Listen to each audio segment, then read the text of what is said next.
Guerre mondiale, il y aura des cérémonies d'hommage aux victimes, bien sûr, mais aussi des festivités. Un club de passionnés du Pas-de-Calais est en train de réaliser des répliques. La façon dont ils s'y prennent laisse envisager un résultat prometteur. Leur souhait, c'est de montrer tout cela au public en 2014. Un reportage de Caroline Arnold et Jean-Marc Vasco. Ils façonnent le bois, pièce après pièce. Les ailes, le fuselage, un travail de patience et de passion pour ces amateurs d'aéromodélisme. Une histoire de copains aussi, comme ce jour-là dans l'atelier du club d'Artois.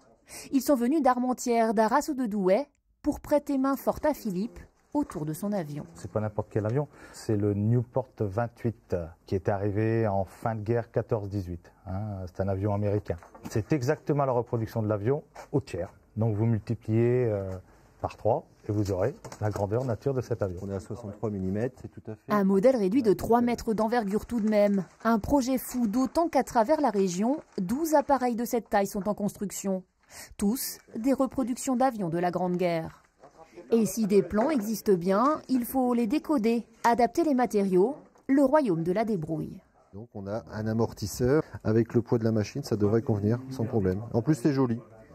Jacques, lui, a choisi de s'attaquer à un autre mythe, le Duke anglais, comme un hommage aussi à ses pilotes. Ils avaient énormément de courage. La plupart du temps, c'était des jeunes pilotes qui avaient eu juste 5-6 heures d'apprentissage. Ils n'avaient quasiment jamais décollé. Et puis on les mettait au front. Décoller, ces avions-là devraient le faire pour les 100 ans de la Grande Guerre, comme l'avait fait avant eux la reproduction du Blériot 11, construit par les mêmes passionnés, et qui avait réussi à traverser la Manche.